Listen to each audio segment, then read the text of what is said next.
Pregnant lady આજકાલ જે પણ ખાઈ રહી છે તેનાથી શું પોતે અવેર છે? ચાલો આજે આપણે જોઈશું ખરેખર પ્રેગ્નન્સીમાં શું ખાવું જોઈએ. જ્યારે પણ કોઈ સ્ત્રી ગર્ભવતી બને છે ત્યારે ઘરમાં દાદી, નાની કે મમ્મી આ ખાવું જોઈએ, આ નહીં ખાવું જોઈએ એવી સતત સલાહ આપે છે. શું તમને ખબર છે એની પાછળ કેટલું ઊંડું રહસ્ય છે? આ માત્ર બાળકના પેટ ભરવા માટે નથી, ભૂખ સંતોષવા માટે નથી, પરંતુ એક નવા જીવનું તમે સર્જન કરવા જઈ રહ્યા છો એની પાછળ પણ એક રહસ્ય છે. આપણા વેદોમાં પણ આહારને અન્નમય કોષની આધારશિલા માનવામાં આવી છે, જેના કારણે ગર્ભસ્થ શિશુનો વિકાસ સારામાં સારો થાય છે. અન્નમય કોષને પોષવા માટે દૂધ છે, ફળ છે, શાકભાજી આનું સેવન વધારેમાં વધારે કરવું જોઈએ. સાથે સાથે આપણી સંસ્કૃતિમાં માતાને દ્વિજ કહ્યું છે. દ્વિજ એટલે કે બાળકનું હૃદય અને માતાનું હૃદય, આ બે હૃદય હોય છે અને તેને પોષવા માટે જે ખોરાક ખાઈએ છીએ તેનાથી પ્રાણ અને બુદ્ધિ બને છે. મહાભારતમાં પણ તમે સાંભળ્યું હશે, કુંતી માતા જ્યારે પ્રેગ્નન્સી હતી ત્યારે પાંડવોના જન્મ પહેલા ઋષિઓના માર્ગદર્શન હેઠળ ઔષધિઓ દૂધમાં સાકર મેળવીને એની સાથે લેતા હતા.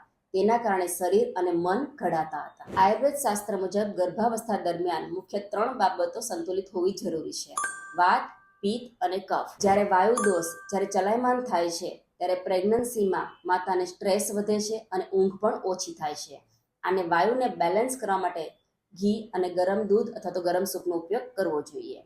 જ્યારે પિત્ત શરીરમાં વધે છે ત્યારે શરીરમાં રતવા, જે તમે સાંભળ્યું હશે કે વારંવાર મિસકેરેજ થઈ જાય છે, આ પ્રોબ્લેમ પણ આવે છે. તો પિત્ત દોષને બેલેન્સ કરવા માટે શતાવરી, આમળા, વરિયાળી અથવા તો સાકર લઈ શકાય છે.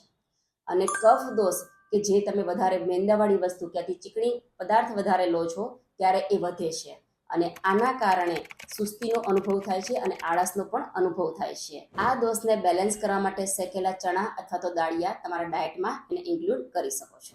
આપણા શાસ્ત્રમાં જે પ્રમાણે શરીરમાં બાળકના અંગોનો વિકાસ થાય છે તે પ્રમાણે મહિના અનુસાર ડાયટ કીધેલું છે અને તે જ ડાયટ અમે અમારા પેશન્ટને ગાઈડ કરતા હોય છે અને તે લેતા હોય છે.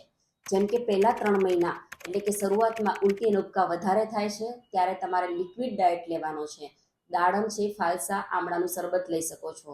ચોથા, પાંચમા, છઠ્ઠા મહિને બાળકના ડાયજેસ્ટિવ સિસ્ટમનો વિકાસ થાય છે માટે મગનો સૂપ, મગ, કઠોળ વધારે લઈ શકાય છે. લાસ્ટ ટ્રાઇમેસ્ટર એટલે કે 7મા, 8મા અને 9મા મહિને શાસ્ત્રમાં એવું કીધું છે કે જે એનર્જી છે એ બાળકમાંથી અને માતામાં ટ્રાન્સમિટ થાય છે, એટલે એનર્જી વાળો ખોરાક વધારેમાં વધારે લઈ શકાય. આ સિવાય મોડર્ન સાયન્સે પણ રિસર્ચ કરેલું છે કે જે પણ પ્રેગ્નન્ટ લેડી પ્રેગ્નન્સીમાં ડાયટ લે છે તેની ઇફેક્ટ બાળકના મન ઉપર પણ પડે છે અને જીવનભર તેની અસર રહે છે. Folic acid. Folic acid pregnancy પહેલા 3 મહિના પહેલા સ્ટાર્ટ કરવાની હોય છે અને પ્રેગ્નન્સીના 3 મહિના સુધી પણ લેવાની હોય છે. આના કારણે બાળકના મગજ અને ન્યુરોન્સ સારા બને છે. તેમાં લીલા શાકભાજી અને દાળનો સમાવેશ તમે કરી શકો છો. સેકન્ડ છે આયર્ન. ઘણી પ્રેગ્નન્સીમાં હિમોગ્લોબિન બહુ જ ડાઉન હોય છે, ઓછું હોય છે અને આના કારણે એનર્જી લેસ જોવા મળે છે. તેના માટે તમારા ડાયટમાં કિસમિસ, કાળી રસદાર ખજૂર અને અંજીરનો સમાવેશ કરી શકો છો. કેલ્શિયમ એક સપ્લિમેન્ટ એવું છે જેના કારણે પ્રેગ્નન્સીમાં જો એની ડેફિશિયન્સી છે તો તમને વીકનેસ પણ આવી શકે છે, સાથે સાથે મસલ્સ ક્રેમ્પ પણ આવી શકે છે અને સાંધાઓ દુખી શકે છે. તો તમારા ડાયટમાં કેલ્શિયમ વધારે આવે એના માટે થઈને કેળા, દૂધ અને તલનો અવશ્ય સમાવેશ કરો.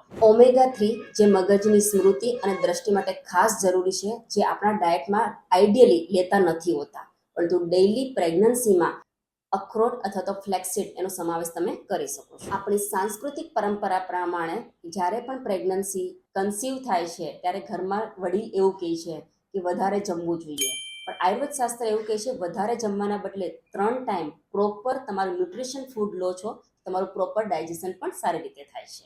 આ સિવાય છે સીમંત સંસ્કાર, જેને આપણે ગોદ ભરાય અથવા તો બેબી શાવર કહીએ છીએ. આપણી સંસ્કૃતિ પ્રમાણે આપણે સીમંત સંસ્કાર જ્યારે કરીએ છીએ 7મા મહિને, જેને આપણે ગોદ ભરાય અથવા તો બેબી શાવર તરીકે પણ ઓળખીએ છીએ, એ કરવા પાછળનું રહસ્ય એ છે કે માતા અને બાળક બંનેને પ્રેયર દ્વારા આપણે એને ઉર્જા આપીએ, સકારાત્મક ઉર્જા, અને સાથે સાથે જે મીઠાઈ ખવડાવીએ છીએ તેના કારણે બંનેનો સ્વભાવ મીઠાશયુક્ત બને. સામાન્ય રીતે જ્યારે પ્રેગ્નન્ટ લેડીઝ અમારી પાસે જ્યારે આવતી હોય છે ત્યારે ઘી ખાવાનું કહીએ ત્યારે ના પાડે છે કે મેડમ મારું વજન વધી જશે.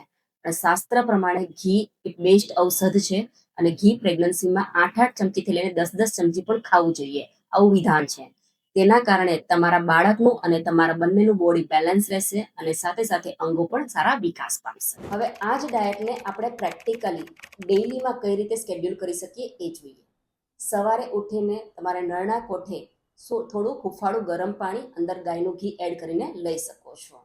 ધ્યાન એ રાખવાનું છે કે જે ગરમ પાણી લો છે એ કોપરના વાસણમાંથી બનાવેલું ના હોવું જોઈએ. સાથે સાથે 5 પલાળેલી બદામ અને 1 ખજૂર લઈ શકાય. અડધો કલાક પછી નાસ્તામાં તમે બટેકા પૌવા અથવા તો ઉપમા અને સાથે સાથે રાગીનો શીરો પણ લઈ શકો. આ જે પણ સવારનો નાસ્તો લો છો એ તમારા ડાયજેશનને અનુરૂપ લેવાનો છે, નહીં કે બધો જ લેવાનો છે. લંચમાં જ્યારે તમે જમવા બેસો છો ત્યારે પહેલા વિચાર કરો કે ખરેખર મને ભૂખ લાગી છે કે નહીં.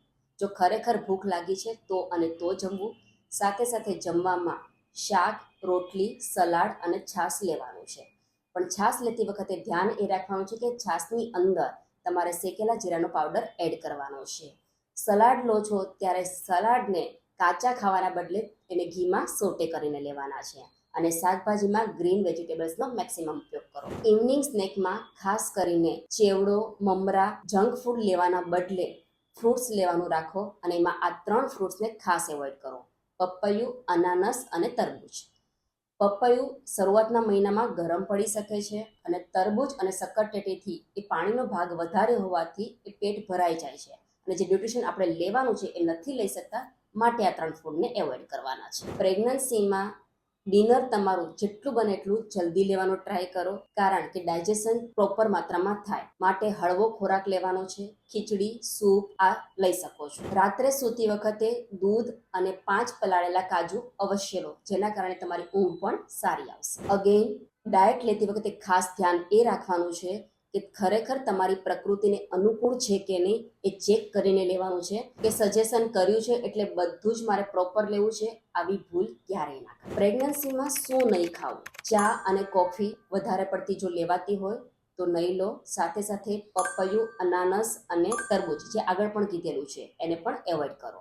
પેંડાની બનાવટ, જંક ફૂડ, પાણીપુરી, ખાસ કરીને પાણીપુરી બિલકુલ એવોઇડ. આ દરેક વસ્તુ આપણે જોઈ, પણ આમાંથી 5 પોઈન્ટ ખાસ ધ્યાન એ રાખવાના છે. એનો સારાંશ એ છે કે તમે જ્યારે પણ પાણી પીવો છો એ પાણી પ્રોપર માત્રામાં જાય છે કે નહીં. એનું એક સોલ્યુશન એ છે, એક ટેસ્ટ એ છે કે યુરિન તમારો પેલ યલો કલરનો આવવો જોઈએ, નહીં કે તમારે દિવસમાં 3 થી 4 લીટર પાણી પીવાનું છે.